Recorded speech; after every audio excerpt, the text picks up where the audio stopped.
What if I told you that adding worms to your soil isn't really going to do much of anything, especially if you're doing it to improve lifeless, dead soil? Kevin Espiritu here from Epic Gardening, where it's my goal to help you grow a greener thumb. I get a lot of questions about adding worms into a raised bed, into containers, this sort of thing. Probably because I've done a lot with the Urban Worm Bag, my vermicomposting system of choice. Now, the answer is twofold. We're gonna go into it because you need to understand soil and soil life a little bit more to know why just willy-nilly adding worms into your systems might not be a good idea. So without further ado, cultivate that like button and I will personally fly to your home and improve the soil with my own two hands, and let's get into the video. The first and most important thing to understand is that your soil is not dead and lifeless because it doesn't have worms. It doesn't have worms because it's dead and lifeless. So you can't solve it by just putting life in. So how do you solve it? The first thing we have to understand is what soil actually is, which I think is confusing to both myself when I started out, but also a lot of gardeners, because you think of it as one thing, whereas it's sort of a catch-all term for a condition of matter itself, if you want to get that nerdy about it. So soil, in general, you have roughly 45% inorganic matter, which we'll get to in a second, 25% water, 25% air, and then 5% organic matter. So that 45%, the inorganic matter, what is that actually comprised of? Well, that's where you hear some of these terms that most of us are familiar with. Clay soil, silty soil, sandy soil. Those are your basic inorganic particles that make up a soil mix. So you've got clay at the smallest particle size, then silt, and then sand. And I've got some videos on the channel about how to know what style of soil that you have, but that's 45%. That's almost half of what makes up a soil are these inorganic components. Now, in a perfect world, you have a somewhat equivalent blend of those three, which we call a loamy soil. There's a handy little soil triangle I'll put up on the screen right now that shows you all of the different combinations you can have based on the different weightings of inorganic particles in your soil. But that brings us into our next components of a good soil. So the most important component to a soil that's going to produce for you, and why adding worms isn't a good idea, and instead doing what we're going to get into is a good idea, is that 5%, that organic matter. And organic matter is things that once were alive that now are not, or technically still could be. A bug in your soil is still organic matter even if it's still alive. But what we think about is dead or decaying material, things like wood chips, straw, fallen leaves,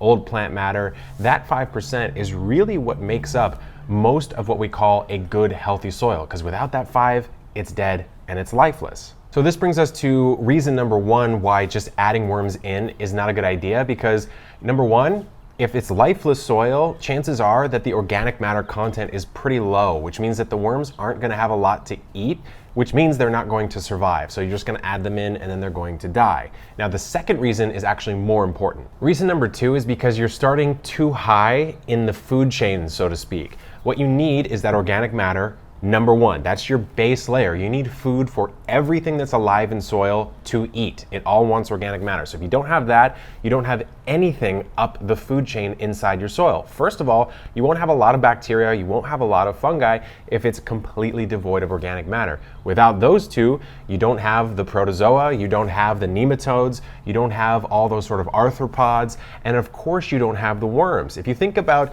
the scale of life within your soil, worms are pretty high up. We can see them with the human eye. They're quite large. We can handle them. Those are really high up. And so when you're talking about bringing a soil back to life, you want to start at the bottom and work your way up. And what's really interesting is it even ties into what's above the soil, what's around you.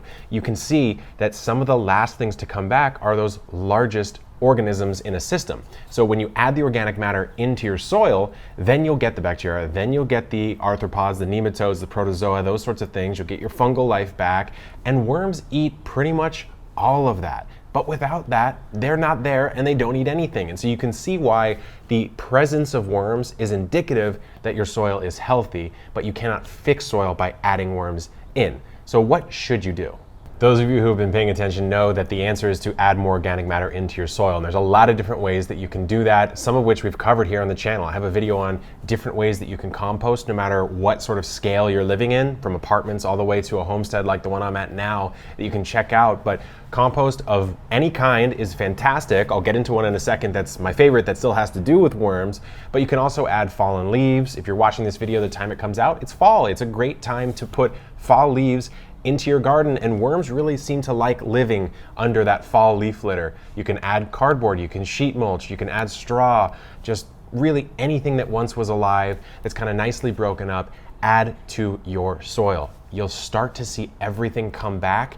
And then, yeah, if you want to boost the population, sure, add some earthworms in there, and specifically add earthworms. You don't want to add composting worms, which I'll show you in the system over here. If you still want to interact with worms while you're waiting for them to come back into your raised beds or into your garden soil, then worm composting is a great way to use worms and create that organic matter to add back in.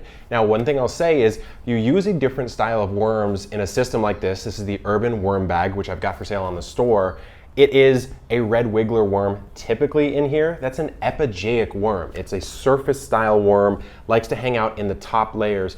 What we typically want in our garden beds is the worms that are naturally there. They're more of a digging, subsurface dwelling style worm. So even if you were to ignore all the things I just said and you're like, you know what, I'm still gonna put worms in my raised beds, if you use something like a composting worm, it's gonna be sitting up near the top and it's gonna be way too expensive, especially right now. I mean, the price per pound of worms for composting is somewhere around 35, 45 bucks. Too much? Way too much. You could buy a couple bags of compost for that and then just put it in your beds and let the worms come back themselves. So if you want to get into worm composting, you can check out the link for this. But until next time, good luck in the garden, exercise some patience, and keep on growing.